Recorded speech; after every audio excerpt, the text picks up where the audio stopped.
Fala galera do YouTube, tudo bem com vocês?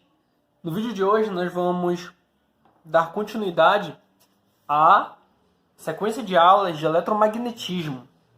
Lembra onde a gente parou? A gente tinha introduzido o conceito de carga elétrica, que cargas de mesmo sinal se repelem e cargas de sinais contrários se atraem. Nós também comentamos sobre o que é um material condutor e um material isolante, dentre outras coisas. Confiram o vídeo. Essa é a segunda aula. Aquela era a primeira, então dê uma olhada lá. Bom, no vídeo de hoje nós vamos comentar sobre a lei de Coulomb, que é a primeira lei de introdução a esse estudo dentro da área definida como eletroestática,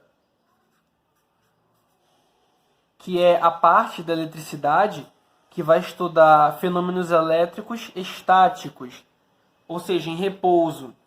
Também temos a eletrodinâmica, que vai estudar cargas elétricas em movimento, corrente elétrica. E, na ideia do curso, depois vamos avançar para o magnetismo. E depois misturar tudo. Bom, a aula de hoje é sobre a lei de Coulomb. O que ela diz? Eu resolvi começar com a fórmula da lei de Coulomb para dar logo esse susto em vocês. Quem já conhece, já sabe do que eu estou falando, não é nada de misterioso, não é nada de difícil, só prestar atenção que dá para entender. Força, toda força, como vocês já sabem, ela é um vetor, ou seja, ela tem intensidade, direção e sentido, por isso tem essa setinha em cima da letra. Vai ser igual a K, que é uma constante eletrostática, perfeito? Depende do meio. Temos Q1, que é a carga 1, Q2, que é a carga 2. Observação muito importante, essas cargas, para nós podermos aplicar a lei de Coulomb, devem ser cargas pontuais, ou seja, cargas em que suas dimensões possam ser desprezadas. Dividido por R², que é a distância entre as duas cargas, vezes esse Rzinho com o chapéu em cima, ele simboliza um vetor unitário. Ele serve apenas para garantir sentido e direção. Ele não muda a intensidade dessa força. Perfeito? É como se aqui nós tivéssemos um número, tudo isso daqui resulta em 2. Quando a gente multiplica por esse vetorzinho unitário, é como se estivesse falando, é 2 nessa direção aqui, olha. Vamos supor, aqui, 2 vertical no sentido para cima. Ou 2 vertical no sentido para baixo. Perfeito? Essa é a intenção dele. Bom, então, a lei de Coulomb, explicando agora o que significa a fórmula, vai ser o seguinte. Vamos ter, por exemplo, duas cargas pontuais. Nesse caso, eu escolhi que as duas sejam positivas. Então, como já aprendemos, a presença dessa carga vai fazer surgir nessa outra uma força nesse sentido.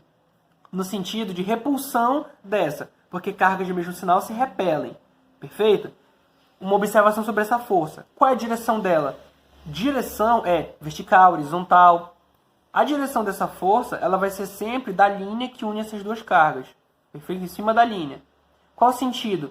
Nesse caso, sei lá, vamos colocar mais uma reta aqui, né? Sei lá, um sentido da esquerda para a direita. Vamos dar uma verificação dependendo do eixo que você está adotando, das suas características. O importante é o seguinte, essa força, que nesse caso seria repulsão, as duas cargas estão a uma distância. Temos aqui o vetor unitário, que ele está simbolizando aqui uma direção e um sentido. Perfeito? Se eu tivesse aqui uma outra situação, se essa carga ela continuasse sendo positiva, mas essa fosse negativa, a presença dessa ia fazer surgir uma força de atração. Essa força estaria para cá. Qual é a utilidade desse vetor unitário? Vamos voltar para a fórmula. No primeiro exemplo, em que as duas cargas eram positivas, esse produto entre as duas cargas vai dar positivo. E quando eu multiplicar por esse vetorzinho, o valor ainda é positivo. O que significa? Que aqui, olha, mesmo sinal positivo, positivo, essa força, como o valor deu positivo, ela vai estar no mesmo sentido e direção desse vetor. Nessa situação em que as cargas são de sinais contrários, um número positivo multiplicado por um negativo, esse produto aqui vai dar negativo. Então vai dar menos a multiplicação por esse vetorzinho unitário aqui. Como deu menos, Fez sentido, porque esse vetor unitário ele não está apontado para cá. Nessa situação, a força não veio para esse lado. Se a força veio para esse lado, ela está o negativo desse vetor unitário, que tem sentidos contrários. Perfeito? Então, essa é a utilidade desse vetorzinho. Ele vai direcionar esse meu vetor força. Ok? Tudo bem? Vamos dar uma olhada na fórmula de novo. Olhou? Constante, carga, carga, distância ao quadrado, vetor unitário. Agora, passe de mágica, voilá! Olha essa fórmula, galera. Prestem bem atenção nela, que ela é a fórmula descoberta por Sir Isaac Newton, que escreveu o livro Princípio, né, em homenagem ao nosso canal, tem que puxar o saco. E ela está relacionada à força gravitacional entre dois corpos, de massa 1 e 2. Qual é a ideia? Essa estrutura da fórmula ela é idêntica à elétrica ali da lei de Coulomb. Ah, como assim? Olha, uma força vetor, uma constante, nesse caso é a constante gravitacional. Lá era Q1, Q2, aqui é M1 e M2. Ambas as fórmulas, os termos estão divididos por R ao quadrado, que é a distância, vezes um vetor unitário. Por que elas são próximas? Porque elas seguem uma relação da natureza que é o inverso do quadrado. Então, ambas têm esse 1 sobre R ao quadrado, que é a distância. Perfeito? Então, essa é a relação. A diferença é que na eletricidade nós temos repulsão e atração. Na gravitação nós só temos atração. Dos corpos com suas respectivas massas sempre vão se atrair. Ok? Voltando para a nossa fórmula, que é a lei de Coulomb, que no caso seria K, Q1, Q2 sobre R ao quadrado vezes Rzinho, chapéu, vetor unitário. Aquele K, que é a constante eletrostática, depende do meio. Quando o meio é o vácuo, tem esse valor. 8,99 vezes 10 a nona, Newton vezes metro quadrado dividido por Coulomb ao quadrado. Perfeito? Aqui está a unidade e aqui está o valor no vácuo. Esse K também pode ser expresso por 1 sobre 4π epsilon zero, cujo no vácuo o epsilon zero vale 8,85 vezes 10 a menos 12 Coulomb ao quadrado dividido por Newton vezes metro ao quadrado. Unidade e aqui o valor no vácuo. Perfeito? Então, temos esses valores aqui para as nossas constantes, para as nossas unidades. Bom, existe o princípio da superposição que é aplicado a essa ideia da lei de Coulomb, que ele salva a nossa pele, galera. Diz o seguinte, eu tenho uma carga, que é o meu objeto de estudo, e eu tenho várias outras cargas aqui. Perfeito? Vamos supor que o nosso objeto de estudo é uma carga positiva, essa outra carga é positiva, essa é negativa e essa é positiva, ok? Entre essas duas cargas vai ter uma força aqui, né, de repulsão, que eu vou chamar de F1. Entre essas duas vai ter uma força de atração, que eu vou chamar de F2. E entre essas duas aqui vai ter uma força de repulsão, que eu vou chamar de F3. O princípio da superposição quer dizer o seguinte, em cima da minha carga de estudo, a força resultante causada pela presença de outras cargas vai ser simplesmente a soma vetorial dessas outras forças. Então, a força resultante sobre a minha carga de estudo vai ser a soma vetorial entre a força F1 mais a força F2 mais a força F3. Ok? Esse teorema salva a gente.